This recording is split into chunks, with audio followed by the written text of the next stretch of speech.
샬롬 할렐루야. 요한계시록 22장 12절이요. 보라, 내가 속히 오리니 내가 줄 상이 내게 있어 각 사람에게 그가 행한 대로 갚아 주리라. 아멘. 오늘날 제목은 행한 대로 갚아 주리라 입니다. 오늘날 주여 주여 하면서도 구원의 확신 없이 교회에 다니는 사람이 있는가 하면, 죄를 지으면서도 교회에 다니기만 하면 구원받는 줄로 착각하는 사람도 있습니다. 하나님께서는 공의 가운데 행한 대로 갚아주시는 분이십니다. 누구든지 믿음으로 구원의 테두리 안에 들어와야 하나님의 자녀된 권세를 얻고 구원의 확신을 가질 수 있습니다. 구원의 확신을 가지려면 첫째, 마음에 믿어지는 믿음이 있어야 합니다. 둘째, 행함 있는 믿음이 있어야 합니다.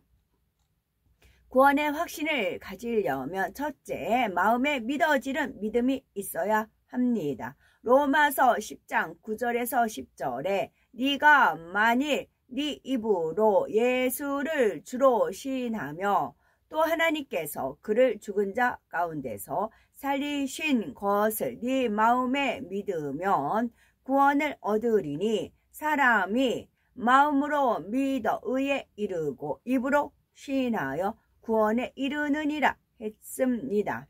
우리가 구원의 확신을 가지려면 먼저 예수님께서 온 인류의 죄를 대속하시기 위해 육신을 입고 이 땅에 오신 하나님의 아들이심을 시인해야 합니다. 그리고 십자가에 못 박혀 돌아가셨다가 사망 권세를 이기고 사흘 만에 다시 살아나신 사실을 마음에 믿어야 하지요. 주님의 부활이 마음에 믿어져야 주님의 재림도 천국도 믿어지고 구원의 확신이 임하는 것입니다. 마음에 믿어지는 믿음은 하나님의 말씀을 안다고 가질 수 있는 것이 아닙니다. 하나님 뜻대로 행할 때라야 하나님께서 위로부터 믿어지는 믿음을 주시며 이 믿음이 있어야 온전한 구원에 이를 수가 있습니다. 구원의 확신을 가지려면 둘째, 행함이 있는 믿음이 있어야 하는데요. 믿음은 행함으로 온전케 되며 행함이 없는 믿음은 죽은 믿음에 불과합니다. 마음에 믿어지는 믿음이 있으면 입술로 시인하게 되고 말씀을 듣고 깨우친 만큼 말씀대로 살아가는 행함이 따르죠. 행함 있는 믿음을 내보인 만큼 하나님께서는 구원의 확신을 주시고 성령을 체험케 해 주십니다. 우리가 예수 그리스도를 믿고 마음의 할례를 하며 말씀대로 지켜 행할 때 구원에 이릅니다. 그저 형식적으로 예배에 참석하고 열심 낸다고 해서 구원받을 수 있는 것이 아니죠. 구원받을 수 없는 사람이 착각 속에 구원의 확신을 갖는다고 해서 구원받을 수 있는 것은 아닙니다. 또 아무리 주님을 영접하여 성령을 받았다 할지라도 말씀대로 살지 않고 짐짓 죄를 지어 나간다면 성령이 소멸하며 결국 하나님과 상관이 없어집니다. 히브리서 10장 26, 27절에 우리가 진리를 아는 지식을 받은 후 짐짓 죄를 범한 즉 다시 속죄하는 제사가 없고 오직 무서운 마음으로 심판을 기다리는 것과 대적하는 자를 소멸할 맹렬한 불만 있으리라 말씀합니다. 히브리서 6장 4절에서 6절에 보니 한번 비침을 얻고 하늘의 은사를 맛보고 성령에 참여한 바 되고 하나님의 선한 말씀과 내세의 능력을 맛보고 타락한 자들은 다시 새롭게 하여 회개케 할 수 없나니 이는 자기가 하나님의 아들을 다시 십자가에 못 박아 현저히 욕을 보임이라 하지요. 우리가 행함 있는 믿음으로 죄를 피 흘리기까지 싸워버리며 의를 이루어 갈 때라야 구원의 확신이 주어집니다. 구원의 확신이 없다면 자신을 철저히 돌아보아 하나님께서 싫어하시는 죄를 버리고 말씀대로 살고자 힘써야 하지요. 그럴 때 성령이 마음에 믿어지는 믿음을 주시고 구원의 문으로 인도해 주십니다. 물질의 축복을 받으려면요, 하나님께서 행한 대로 갚아주시며 심은 대로 거두게 하는 분이십니다. 만일 물질의 축복을 받기 원한다면 물질로 심어야 하지요. 무엇이든지 심지 않은 데서 거둘 수가 없기 때문에 하나님께서는 사랑하는 자녀들에게 물질의 축복을 주시기 위해 온전한 11조를 하라고 명하셨습니다. 말라기 3장 10절에 온전한 11조를 창고에 들여 나의 집에 양식이 있게 하고 그것으로 나를 시험하여 내가 하늘 문을 열고 너희에게 복을 쌓을 곳이 없도록 붙지 아니하나 보라 말씀합니다. 즉 온전한 11조를 하면 하나님께서 불필요한 지출을 막아주시고 복을 쌓을 곳이 없도록 부어주신다는 것이죠. 초신자나 믿음이 없는 사람들은 11조를 하면 마치 물질에 손해가 갈 것처럼 생각하지만 절대 그렇지 않습니다. 하나님의 말씀을 믿고 온전한 11조를 하면 가정, 일터, 사업터를 지켜주십니다. 어떤 사고나 재앙에서도 보호해 주심으로 물질이 낭비하지 않습니다. 감사 예물이나 절기 예물 등 헌물을 할 때도 인색함이나 억지로 하지 않고 감사한 마음으로 드릴 때 하나님께서는 기뻐 받으시고 큰 축복으로 갚아 주시지요.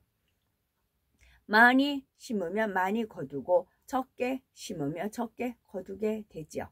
열왕기상 17장에 나오는 사르밧 과부는 오랜 가뭄으로 먹을 것이 없을 때 마지막 남은 양식으로 엘리야 선지자를 공개하였습니다.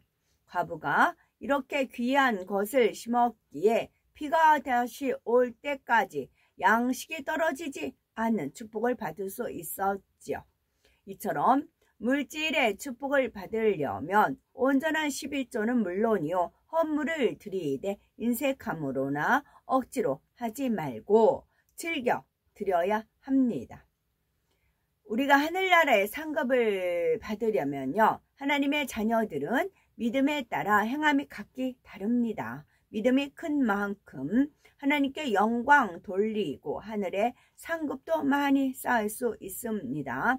이 세상에 살면서 무엇을 잘하면 인정받고 상을 받아 장래가 보장되고 자신에게 영광이 되는 것처럼 주 안에서도 마찬가지이지요. 하나님 뜻대로 살면서 하나님께 영광 돌리면 창조주이시며 사랑 자체이신 하나님께서 세세토록 없어지지 않고 영광이 되는 상을 주십니다. 전국에는 우리가 이 땅에서 행하고 심은 것에 대한 상급이 쌓여 있죠. 하나님께서는 30배, 60배, 100배로 거두게 하시는 분이니 얼마나 큰 상급으로 갚아 주시겠습니까? 특히 영혼 구원은 하늘나라에서 가장 큰 상급이 됩니다. 하나님께서는 한 영혼을 온 천하보다도 귀히 여기며 사랑하십니다. 그러니 때를 얻든지 못 얻든지 전도하고 한 영혼도 잃지 않기 위해 더욱 사랑하며 돌아보아야 되겠지요. 사도 바울은 영혼 구원을 위해 모진 핍박과 환난을 받으면서도 감사했고 영혼들을 자신의 생명보다 더 사랑했습니다. 참수를 당하면서도 이 땅에 남겨진 영혼들을 걱정하며 그들이 믿음으로 세상을 잘 이기기를 간절히 기도했지요. 이처럼 자신의 생명도 아낌없이 헌신했던 사도 바울에게 하나님께서는 새 예루살렘의 성의 영광은 물론 천국에서 높은 서열에 이르도록 축복하셨습니다.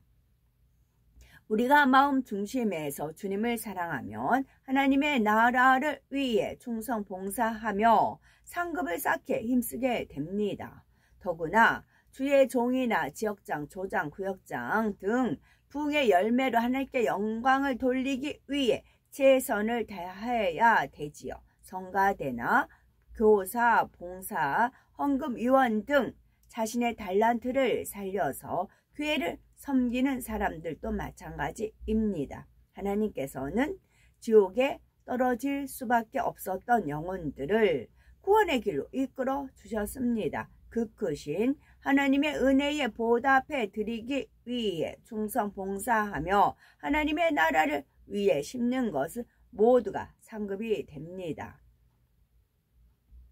가령 교회가 만약에 성전 건축을 한다면 벽돌 한 장이라도 보탬이 되고자 심을 때 하나님께서는 그 마음을 기쁘게 여기시지요. 금식과 기도로 심는 것 또한 상급이 됩니다. 소자에게 물 한 그릇 주는 것도 잊지 않고 상 주시는 하나님께서는 성도들의 일거수 일투족을 불꽃 같은 눈동자로 지켜보시며 누가 어떤 중심으로 하나님을 사랑하고 영혼들을 귀히 여기며 이웃을 섬기는지 감찰하시지요. 그러므로 믿음으로 구원에 이를 뿐 아니라 마음 다해 하나님을 사랑함으로 하늘나라에 많은 상급을 쌓고 이 땅에서도 복된 삶을 영위하는 우리가 되어야 되겠습니다. 아멘.